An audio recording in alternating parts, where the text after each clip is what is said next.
নমস্কার বন্ধুরা, কেমন আছেন সবাই? আশা করি ভালো আছেন। আমাদের এসআইস ফ্যামিলি কিচেনের তরফ থেকে আপনাদেরকে স্বাগত জানাই। আজকে আমি একদম নতুন একটা ব্রেকফাস্ট রেসিপি আপনাদের সাথে শেয়ার করছি। আজকে আমি ছাতুর পুর দিয়ে কসুরি মেথির কচুরি বানিয়েছি। সাধারণত কসুরি মেথি বা মেথির শাকের পরোটাই হয়, কিন্তু আমি আজকে বানিয়েছি কচুরি। এই কচুরিটা খাস্তা আর একদম দেখুন পুরে ঠাসা। চলুন আপনাদেরকে দেখাই কিভাবে বানিয়েছি। এখানে নিয়ে নিচ্ছি মেজারিং কাপের 1 কাপ ময়দা। এই রেসিপিটা এখনো পর্যন্ত কেউ বানায়নি। ভিডিওটা স্কিপ করবেন না, পুরোটা দেখতে থাকুন। এখানে নিয়ে নিয়েছি 1 table spoon kasuri methi, 2 table spoon দিচ্ছি রিফাইন্ড অয়েল, দিয়ে একটু ভালো করে মিশিয়ে নিচ্ছি। এখানে দিয়ে দিচ্ছি হাফ টিস্পুন নুন।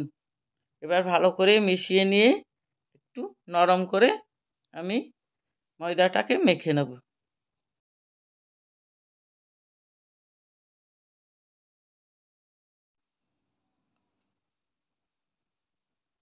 অল্প অল্প জল দিয়ে আমি ময়দাটাকে মেখে নিচ্ছি। মেথির শাকের সাধারণত মানুষে পরোটাই বানিয়ে থাকে, কিন্তু আমি এই কসুরি মেথি সারা বছরের জন্য শুকিয়ে রেখে দিই, তা দিয়ে আমি পরোটা বা কচুরি বানিয়ে থাকি। মাখাটা আমার রেডি হয়ে গেছে, এবার আমি ঢেকে রেখে দিচ্ছি। এদিকে পুরের জন্য আমি নিয়ে নিয়েছি 4 টেবিল স্পুন ছাতু,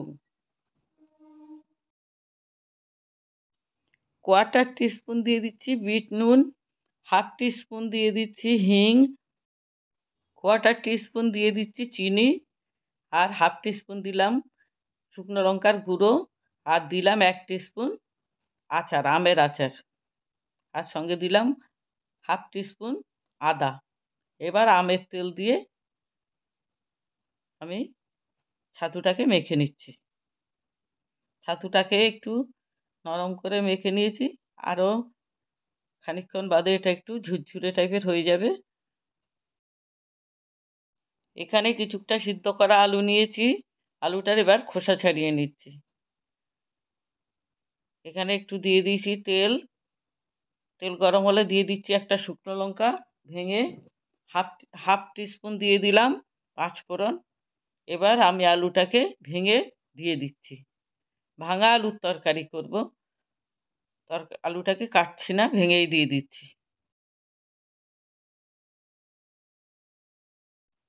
কোনো মশলাপাতি ছাড়াই এই তরকারিটা করব।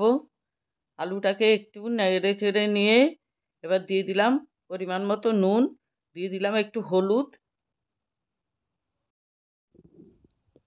আলুটাকে একটু ভেজে নিচ্ছি। এই তরকারিটাতে কোনো মশলাপাতি দেব না, শুধু একটু মিষ্টি দেব।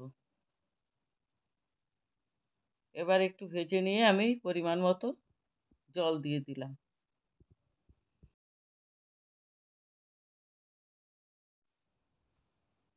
এবার আমি ঢেকে দিচ্ছি 2-3 মিনিটের জন্য। ঢাকা উঠিয়ে নিলাম। এবার একটা কারি পাতা দিয়ে দিচ্ছি, আপনাদের কাছে থাকলে দেবেন, না থাকলে দেবেন না। কারি পাতাটার জন্য একটা সুন্দর গন্ধ হবে। দিয়ে দিলাম সামান্য একটু চিনি, একটু মিষ্টি মিষ্টি হবে। আর লঙ্কা দিতে ভুলে গেছিলাম, কাঁচা লঙ্কা এখানে দিয়ে দিলাম 2টো কাঁচা লঙ্কাকে ভেঙে।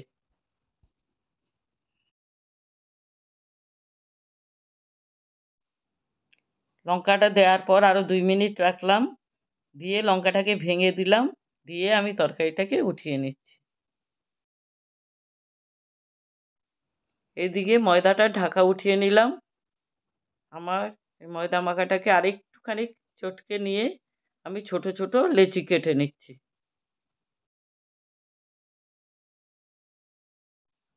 সব লেচিগুলোকে আমি গোল করে নিয়েছি। এবার এখান থেকে একটা লেচি নিয়ে একটু বেলে নিচ্ছি, সাইডের থেকে একটু পাতলা করছি, মাঝখানে একটু মোটা রাখছি। এবার আমি মাঝখানে বেশ খানিকটা পুর দিলাম, দিয়ে সাইডের থেকে টেনে এনে চেপে মুখটাকে সিল করে নিচ্ছি।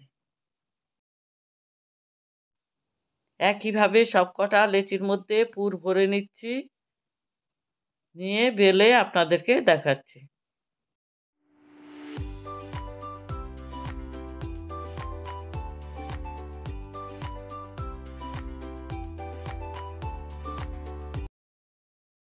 একটা কড়ার মধ্যে আমি বেশ খানিকটা তেল গরম করে নিয়েছি। এদিকে পুরিগুলোকে আমি সিল করা মুখটা নিচের দিকে দিয়ে বেলে নিচ্ছি। এইভাবে আমি সবকটা কচুরিকে বেলে নিচ্ছি।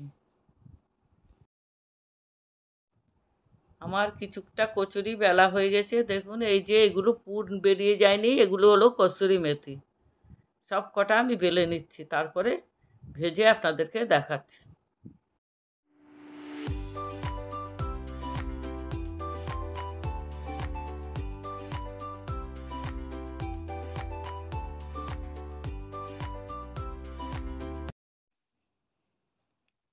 কচুরিগুলো বেলে নিয়ে এদিকে কড়াইতে তেল গরম হয়ে গেছে, একটা ছেড়ে দিয়েছি।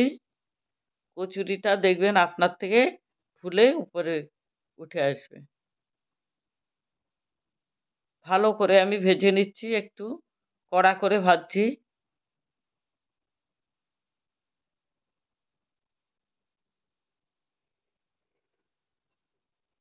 একটা আমার ভাজা হয়ে গেছে, আমি উঠিয়ে নিচ্ছি।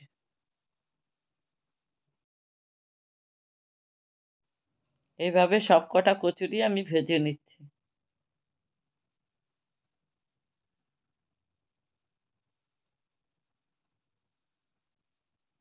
আরেকটা কচুরিও ভাজা হয়ে গেছে, আমি উল্টে দিলাম।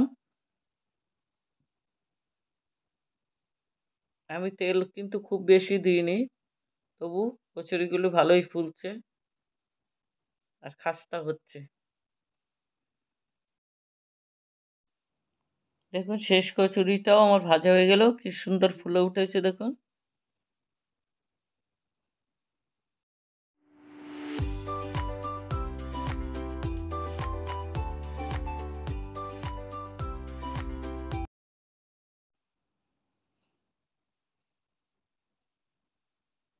সব কচুরি আমি ভেজে উঠিয়ে নিয়েছি, এবার আমি সাজিয়ে আপনাদেরকে দেখাচ্ছি।